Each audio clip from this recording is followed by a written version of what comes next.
President, we need to talk about your future in this party. Nobody in Washington slept that night because what just happened was not another round of Republican infighting.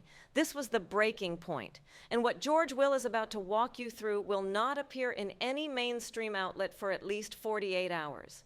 There are 3 leaked documents, 4 confirmed sources inside the Republican Senate conference, and a verbatim transcript of what Mitch McConnell said behind closed doors when he told his colleagues that defending Donald Trump was no longer politically viable.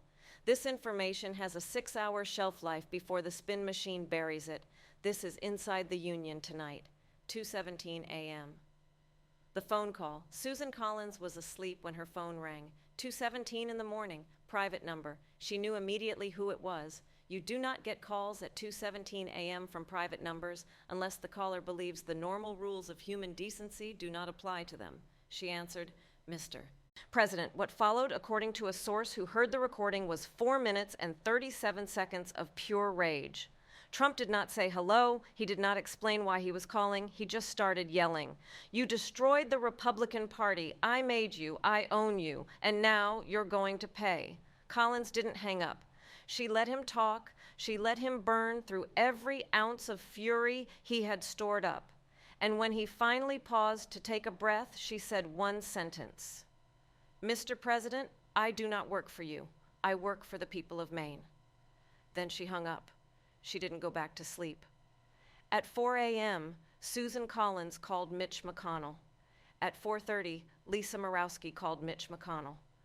By 5:15, McConnell had received calls from 6 senators. Every one of them had been contacted by Trump overnight. Same tone, same threats, same assumption that fear would bring obedience. And that's when McConnell realized something Trump didn't. When you threaten one senator in private, you create fear. When you threaten 12 senators on the same night, you create a coalition. Trump thought intimidation would scatter them. Instead, he gave them permission to unite. 7:43 a.m. The meeting at 6 a.m., John Barrasso received a text. My office, 7:43, non-negotiable. Mitch McConnell does not summon people at 7:43 a.m. unless the building is on fire. And that morning, the building was the entire Republican Party. Barrasso arrived on time. John Thune was already there. So was John Cornyn. The door closed. McConnell didn't say good morning. He didn't offer coffee. He opened his laptop, turned it toward them, and pressed play. Donald Trump's voice filled the room. I don't need the Senate. These people work for me. They do what I tell them or they're gone. The recording came from a private donor call 2 days earlier. Someone recorded it. Someone sent it to McConnell. No one spoke for 23 seconds. Then McConnell asked the only question that mattered. Gentlemen, are we employees or are we senators?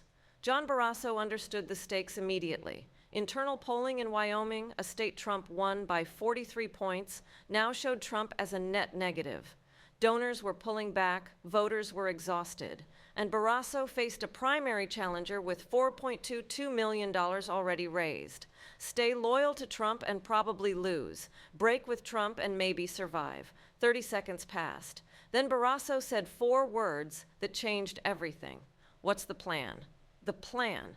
McConnell pulled out a 3-page document.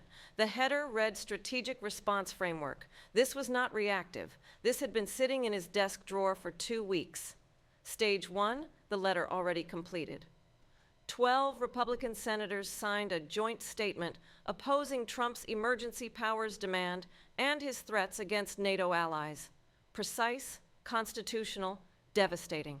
We can no longer, in good conscience, enable conduct that threatens constitutional order and undermines the institutional prerogatives of the United States Senate. 12 signatures released simultaneously. Message received. Stage 2, the money. If Trump launches primary challenges, Senate Leadership Fund commits $50 million to defend incumbents. The NRSC refuses funding to Trump-backed challenges. Corporate donors already mobilize. Trump can threaten, but he cannot personally finance 12 simultaneous primaries. The math does not work.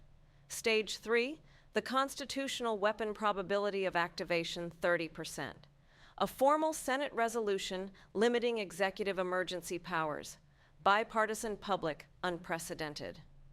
A senator involved in drafting the plan put it this way: "We war-gamed every scenario. If he wants a fight, we're ready. But this time, we're not backing down." The donors choose January 28th, 8th miles. 15 major Republican donors joined a conference call, combined net worth $47 billion. Agenda item, Trump viability assessment. Translation, is he bad for business? 90 minutes later, the conclusion was unanimous. Continued association poses material risk to corporate reputation and shareholder value. At 9:30 p.m., 3 major donors issued a statement supporting constitutional governance and institutional stability. At 10:15, the U.S. Chamber of Commerce followed. At 11 TTRO, the National Association of SE Manufacturers echoed it. Corporate America had made its choice, and Republican senators were watching Trump become financially radioactive in real time. In politics, money isn't influence. Money is survival. Lindsey Graham breaks 12:15 p.m. Trump called Lindsey Graham. He demanded loyalty. He demanded television appearances. He demanded war. Graham refused. "I will not defend threatening NATO allies. I will not pretend this is normal." Trump exploded. Then he said the line that ended it. "You're finished," Graham replied calmly. "Mr. President, I wish you well," and hung up. 3 words followed by text. "I am done, sir. This wasn't courage, it was math." Graham's approval, 38%. Primary challenger, $4.2 million raised. Trump now a liability in South Carolina. Oppose Trump, 40% chance of survival. Defend him, 60% chance of losing. Brutal, clear, the unthinkable conversation. Now, here's what isn't public. In the last 48 hours, 3 cabinet-level sources confirmed the same thing. Quiet discussions about the 25th Amendment have begun. This is historic. Section 4 allows the vice president and a majority of the cabinet to remove presidential authority instantly. No hearings, no vote, the immediate transfer of power. Why now? Because of the overnight calls, because of threats against allies, because of talk of federalizing the National Guard to protect personal property. One cabinet member described it this way: a president who no longer distinguishes opposition from betrayal, decisions driven by rage, not strategy. Invoking the 25th is nearly impossible, but once discussed, the pressure becomes irreversible. The next 72 hours, 3 scenarios. Scenario 1, Trump backs down. 25% silence on social media.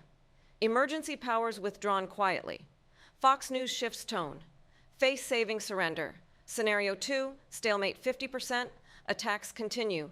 No primaries launched, no Senate escalation. Party paralysis, watch for retirements. Scenario 3, civil war. 25% primary announced. Stage 3 activated. More defections. Alaska flips, South Carolina detonates, the party fractures. This is where things stand right now. 12 senators have broken publicly, donors have withdrawn. McConnell's plan is live. The 25th Amendment, clears throat, is being discussed. The next 72 hours will decide whether Donald Trump controls the Republican Party or whether the party finally decides to control him. This is Inside the Union tonight. George Will be watching every move. Stay alert. History is moving.